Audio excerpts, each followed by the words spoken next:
Hello and welcome. It's Kemetic Minds. In this short video, just going to be talking about Maat, the Maatian energy of 2022, and really from 2020 to 2029. So we're in this era of judgment, and we're in this era of where balance is being restored in terms of accountability. And I know a lot of people talk about accountability these days, and it's very important because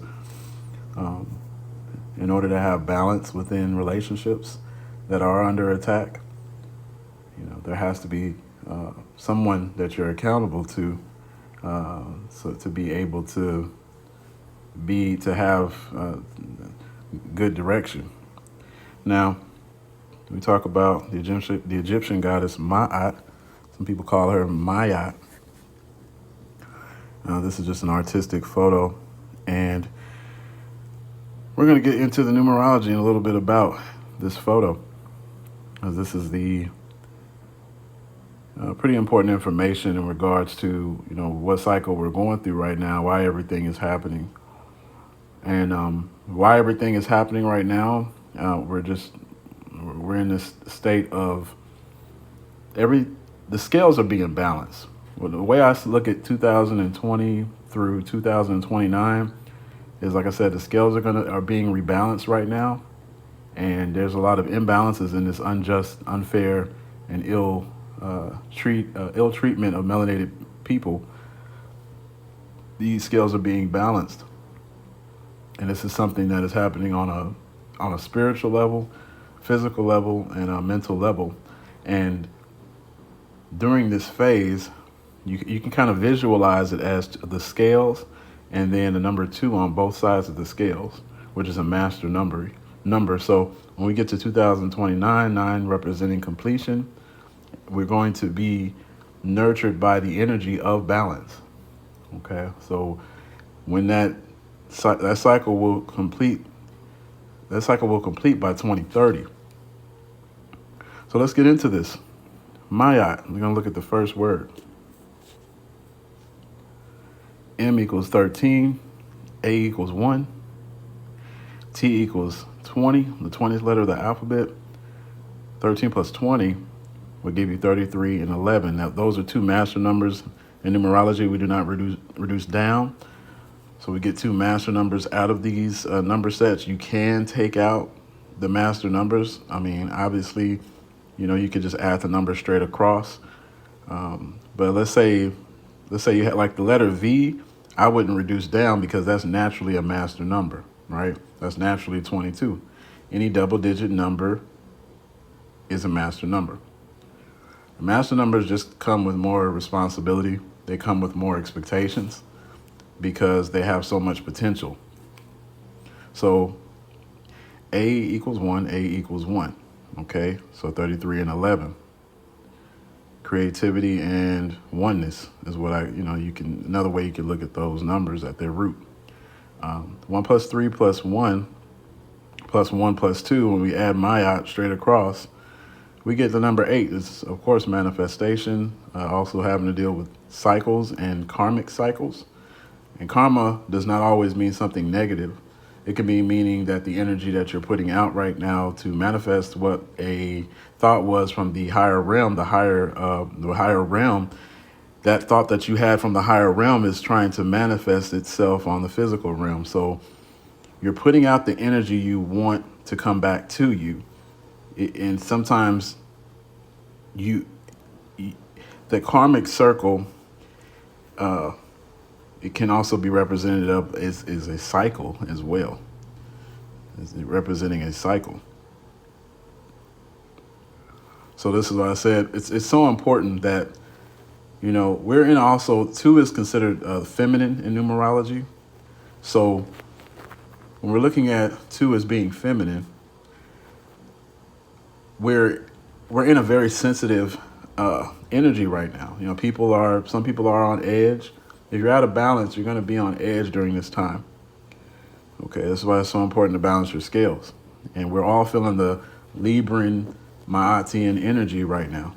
And I believe Libra is the closest zodiac sign. Of course, the zodiac signs are Greek, come from Greek roots. But if we're going to go by the goddess, instead of the zodiac, we're going to go by the god. We're going to represent the zodiac sign by the god. We would look at it as Maat. We're in the Maatian energy. If we look at the numerology, and then the god closest to the numerology is Maat. Okay, so in numerology, 33 represents spiritual growth, Christ, Christos, or crystal. Okay, and enlightenment. Okay, so cry, sta, in Latin means stop crying. What is hard and clear? A crystal. The balanced melanated woman can cause children to stop crying and nations to stabilize.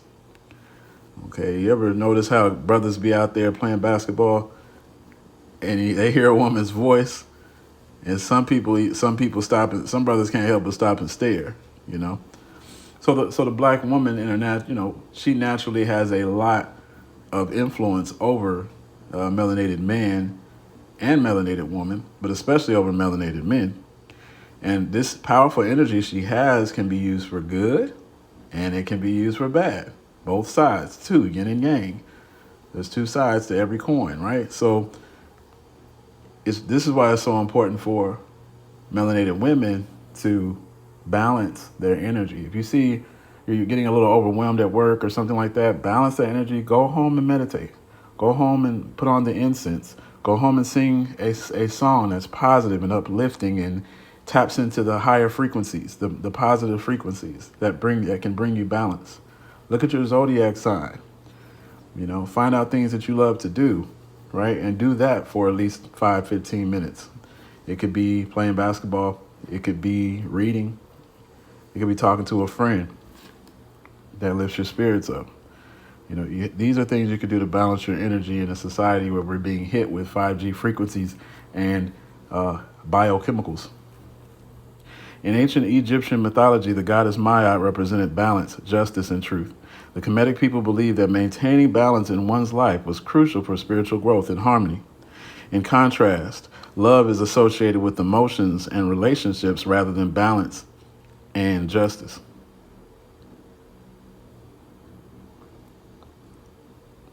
Okay, so once again, I'm going to read that. Love is associated with emotions and relationships rather than balance and justice.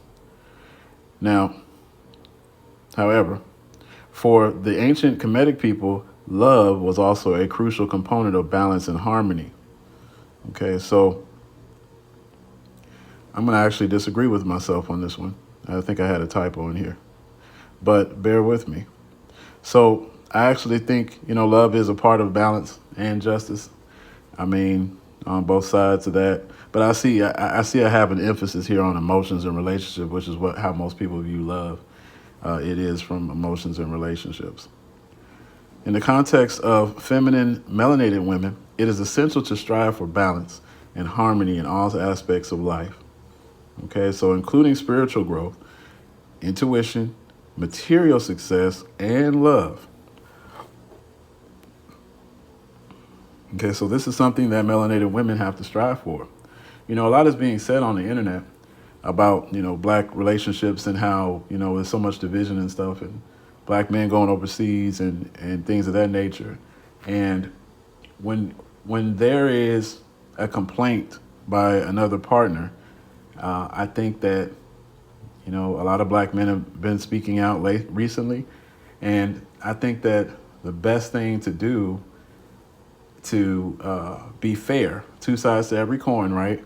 To look at both sides of the coin of the equation. The many melanated women need to say, okay, you can make your judgment on that, but at the same time, you're going to look at what? Inside, right? You're going to look on the other side. So outside of yourself, you could look at, black men are this, black men are that, black men are messed up for going overseas, black men are messed up for dating out. You can look at that from the outside, but I then need you to look inside, and find balance in that argument and saying, well, did black women do anything to make black men want to go overseas? Right? Is there something that we could do better as a whole? to make brothers feel appreciated, loved, respected,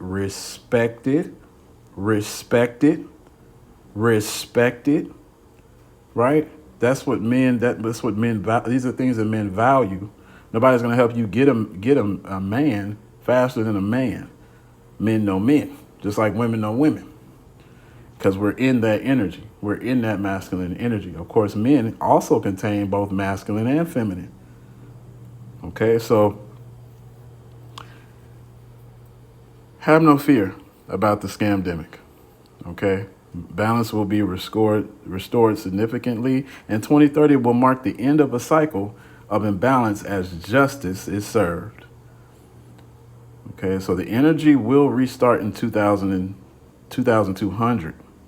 Libras who assert their vision into physical action can see great results moving forward. So that's my link tree at Kemetic Minds. And I once again want to thank you for reading and listening to me. And I'll have more on this. I guess the key thing I want to take away from all of this is that, of course, I could talk Black relationships all day long. At the end of the day, it's imperative for the future of the Black family, for those who want there to be a Black family. Both people should be able to look at both sides. I need to look at what you're saying I need to do better.